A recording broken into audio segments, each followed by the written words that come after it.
Okay. It sounds better without the door. Yeah.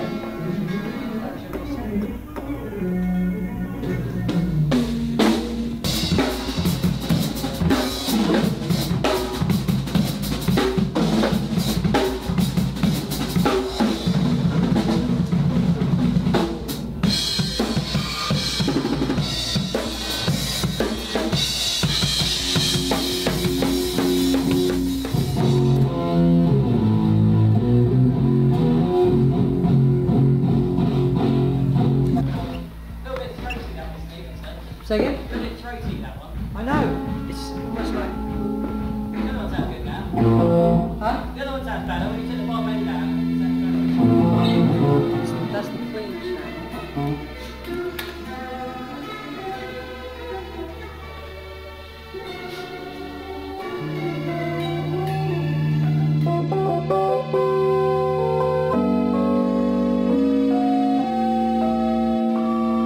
So we're on to solo album 4. Give us some insight into the direction you're pursuing for it. Yeah, well, it's the same band. So it's Guthrie Govan guitar, Marco Minnemann drums, Nick Beggs bass, Adam Hopsman on keyboards. Theo is involved in the record, although less so, and that's no reflection on him. That's simply because I've written less for sax and flute this time, and I think generally this album has probably got much less of the perhaps the jazz, strong jazz element that the last record is.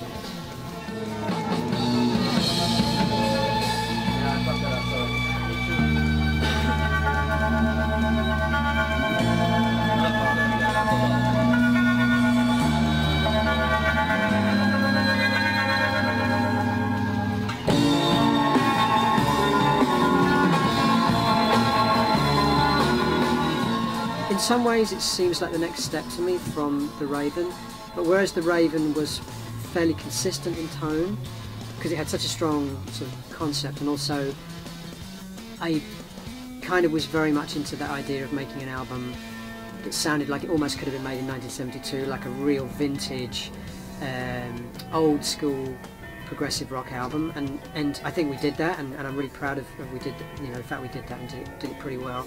But now I'm looking again to maybe bring in some of the other elements from my musical repertoire, as it were. So we've got electronic music on the album. We've got a couple of real, almost straightforward, for me anyway, straightforward pop tunes.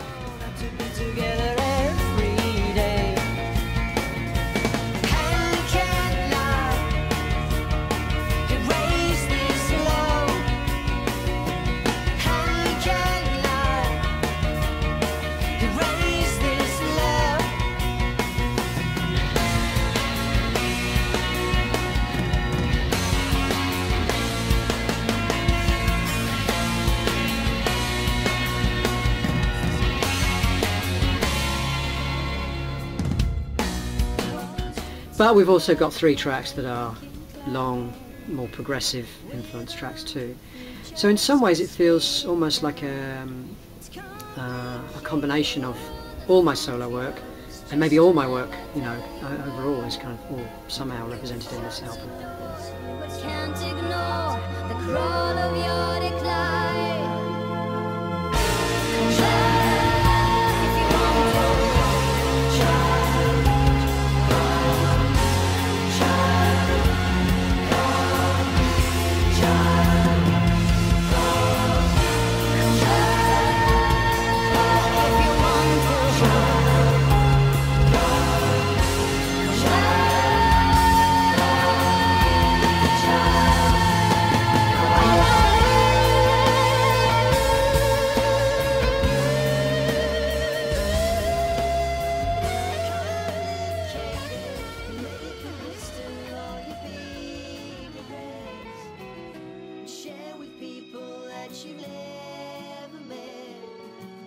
Slowly move towards the medicine chest. You're 3 years older, and you'll always be now. I can feel you more than you really know. I will love you more than I'll ever show. You only have to say, and the world will slip away from you.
Basic story or concept of the record just kind of boiled down to one sentence. It's about a woman growing up who goes to live in the city, very isolated, and she disappears one day and no one notices.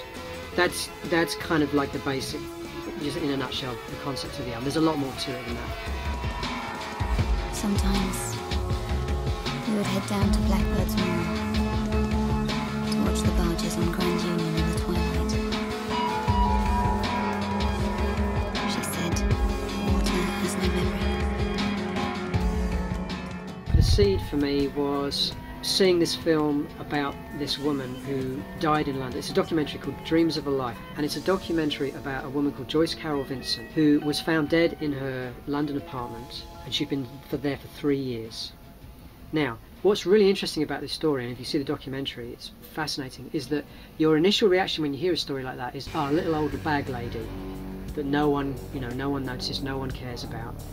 She wasn't. She was young, she was popular, she was attractive, she had many friends, she had family, but for whatever reason, nobody missed her for 3 years. There was something about that that had so much pathos and so much to say about what it is to be living in the city in the 21st century.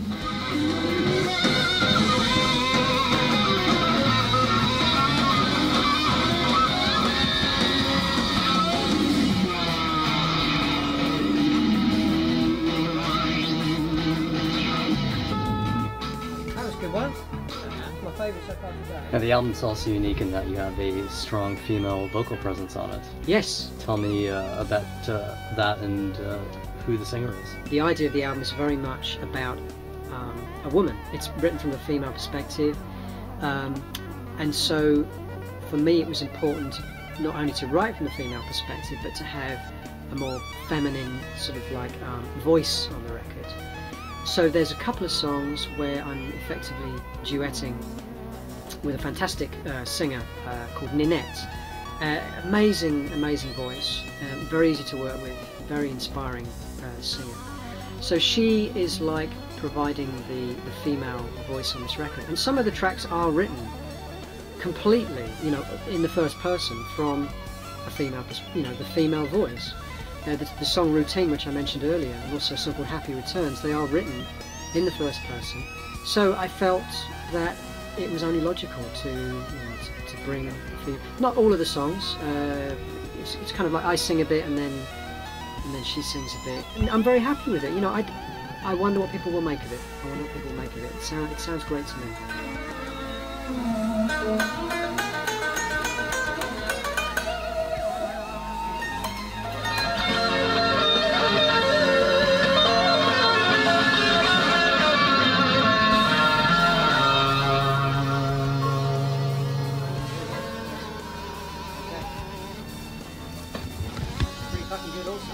I didn't really have a strong preference for it.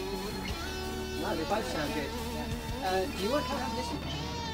But also I went through a period of listening to a lot of Kate Bush. Probably my favourite Kate Bush album is The Dreaming. It's an astonishing record, vocally particularly. What she does with her voice on that record is just, nobody has ever bettered it for me.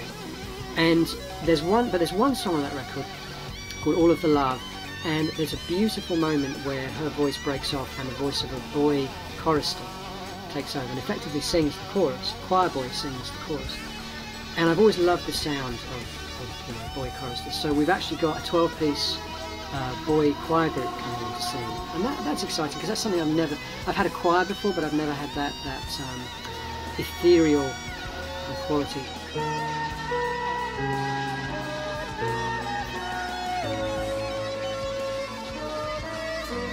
And there's also a part for a solo boy chorister, as in the Kate Bush track, on a song called Routine. So that's very exciting to me.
returns.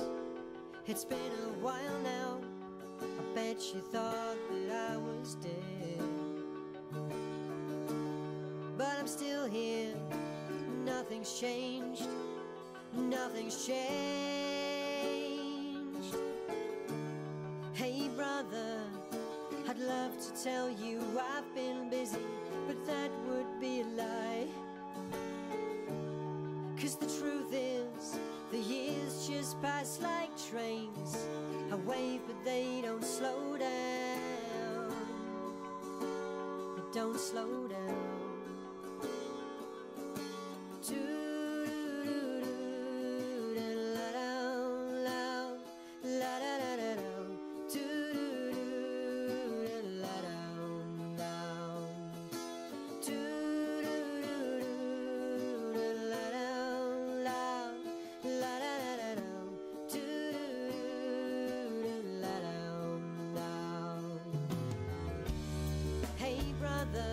I see the freaks and dispossessed on day release, avoiding the police.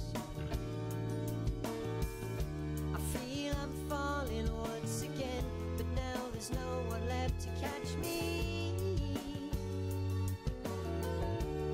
Hey brother, I feel I'm living in parentheses, and I got trouble with the bills. Do the kids remember me? I got gifts for them and for you in sorrow, but I'm feeling kind of drowsy now, so I'll finish this tomorrow.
So I understand you have a large-scale packaging concept for this record. Tell me what we can expect. Yeah, it's very interesting to me to see how the special edition, the deluxe edition, has become almost like, you know, a meme in itself. It's like the norm now. And when I started with my first solo record, Insurgentes, it was quite unusual to do the hardback book, the cloth-bound book with the, you know, the large format with the multi-disc. But in the last 5 years, it's become like, it's weird if you don't do that. You know, if you're like a classic rock band or you know, anything, even dance bands doing it now, electronic bands doing it. If you don't do the special edition, you know, it's kind of the anomaly as opposed to the norm. So now I was looking for a way to take things actually up a step. So things will be inserted into the book that will effectively be loose. So it's a very ambitious, very expensive thing to do. Going to be very elaborate, and it will effectively be like a document of her life, somebody's life.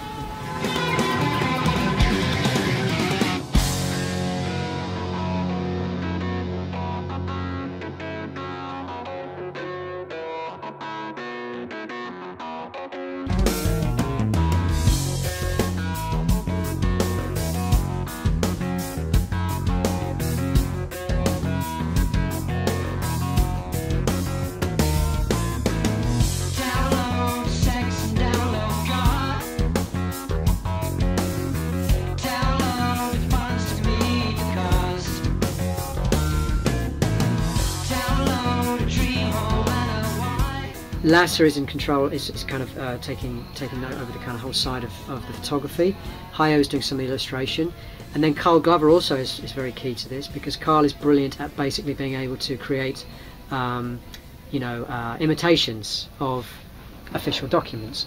We have newspaper cuttings, you know, fake newspaper cuttings, but they'll hopefully be so convincing that you wouldn't be able to tell the difference. You know, even going down to the level of detail, like where you've cut out a newspaper cutting, there's some random stuff on the back, you know, whether it's the sports results or something. That level of attention and detail, Carl is brilliant at that. It's a massive, you know, sort of headache to do. So I think it's going to be something really beautiful and hopefully, you know, raise the bar again as far as the packaging is concerned. So what attracts you to these giant concepts, particularly for your solo work? You know, I grew up with books and music together. I mean, I wasn't just listening to records, I was listening to records while I was reading. And so the idea of the musical journey as a kind of narrative, I guess, was ingrained in me from a very early age, from always kind of associating listening to music with reading stories, and stories that had a kind of narrative arc. And at the same time, of course, the music I was listening to tended towards the more, you know, conceptual albums. I from a very early age, I loved, you know, my father was listening to Pink Floyd records, my mother was listening to George M. Moroder, Donna Summer records, which in their own way are conceived as very kind of conceptual, you know, musical journeys. Some of the Donna Summer albums have like 17-minute tracks taking up a whole other side, and the way the grooves develop and the narrative of the music in itself tells a story in its own right, not just lyrically. So I was listening to those kind of records, and at the same time I was obsessed with literature. So for me, it was always about trying to tell a story through the music and through the lyrics.